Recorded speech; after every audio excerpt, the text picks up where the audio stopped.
Megint eljött a nap, amikor mindenki beöltözik és egy picit megbolondul. Hello B! Tavaly már csináltam egy videót, ami ezzel a témával foglalkozik, de mivel általában a videóim nem szólnak semmiről, ez valóban csak látszólagos. Különben is a gyors castingek között mindig elveszik a mondani való. Tehát a körülöttem lévő szellemek nyomására úgy gondoltam, ideje egy rendes videót készíteni arról, hogy mi is ez az egész. Mindjárt tudjuk, hogy az október vége, november eleje az a halottakról szól valamilyen formában. Ez az egész az ős pogány keleti időkig vezethető vissza, maradjunk annyiban, hogy ez nagyon régen volt. Holtakról szóló ünnepek triumvirátussal összefoglaló néven angolul Hello Mass, magyarul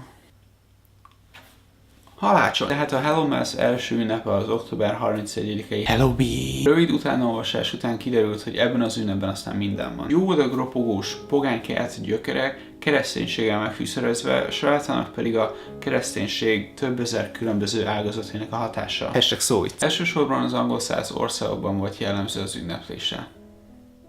Anglia például. Az észak-amerikai régióban a 90-es évek közepe táján terjedt el. Az előző évben elhunytak a túlvilágra vándorolnak, és a túlvilági szellemek ekkor látogatják meg az élő rokonaikat. A beöltözés pedig azért fontos, mert ezek között a szellemek közt vannak ártó és rosszindulatú szellemek, akik bosszút akarnak állni valami régi sérelem miatt. Az egész beöltözés az azért kell, hogy ezeket az ártó szellemeket összezavarjuk, és hogy ne ismerjenek fel minket. Nézzük, hogy mi az egész trick or treat. Hey guys!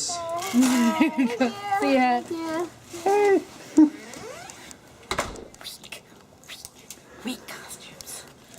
Why would they get even candy? This is a fucking mess. In garbage bags. What were they, ghosts? Egy bizonyos souling szokásból származik. Régen a szegény családok gyermekei ők jártak házról házra, különböző más édességeket kaptak, és cserébe imádkoztak a házban élő emberkéknek az elhunyt szeretteiért. Ugye van a töklámpás, az egész egy ír népmeséből származik, annyira király, hogy muszáj elmondanom az egész sztori. Történetünk egy Jack nevű részeges kováccsal kezdődik, aki előtt megjelent az ördög.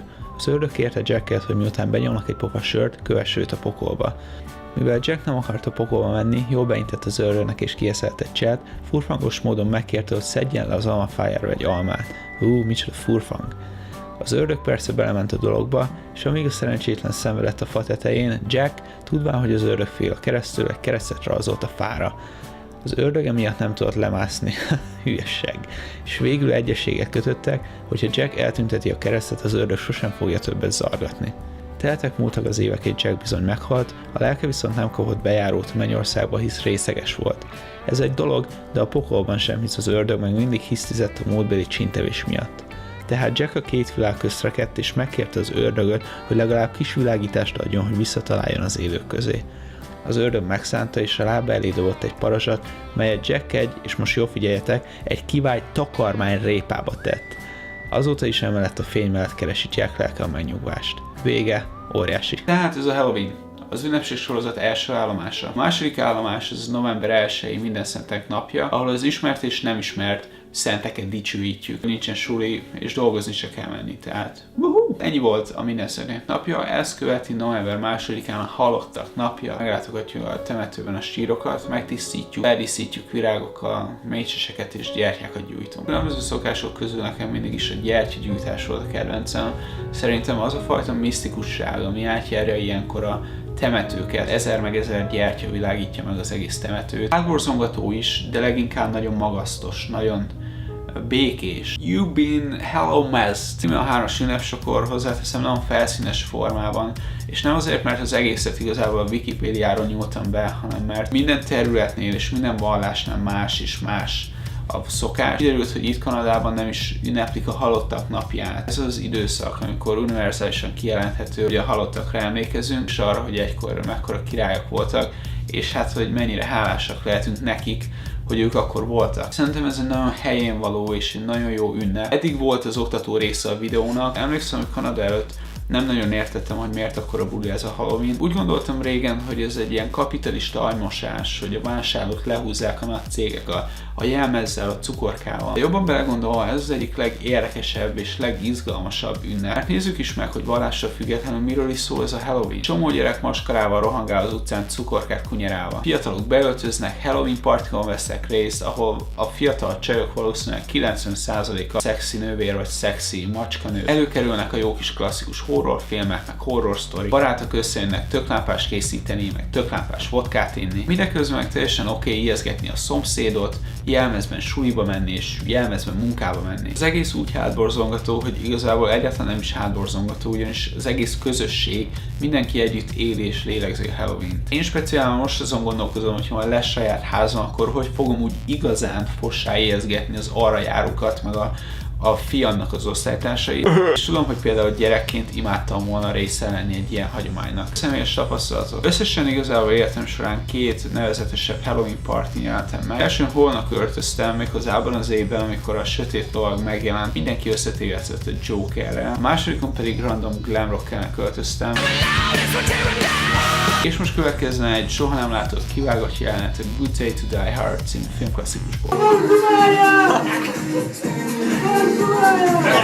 Csapó basszeg, elröhögte az áldozat. Még mielőtt mindenkit útra engednék, például téged is, Jonathan. Menjünk végig a top 5 horrorfilmen, ami a legtöbb rémálmat okozta. 5. House on Haunted Hill, a 99-es verzió. Creepy. Egyszerűen csak creepy.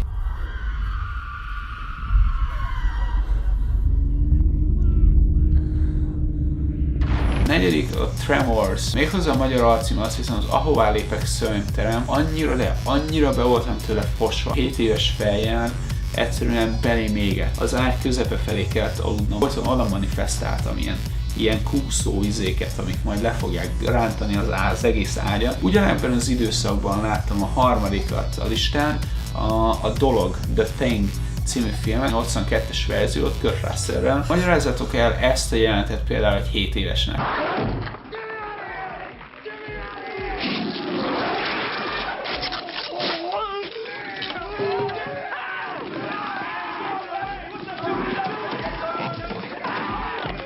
Olyan hatással volt rám, hogy nem mertem kimenni a WC-re. Följöttem az ágyban, és nagyon kellett fosnom, és annyira féltem, hogy egyszerűen nem mertem kimenni. De amikor már olyan szintre jutott az inger, akkor úgy döntöttem, hogy most már muszáj, de már egyszerűen annyira a szintemnek a csúcsán voltam, hogy a WC rohanás felek közben.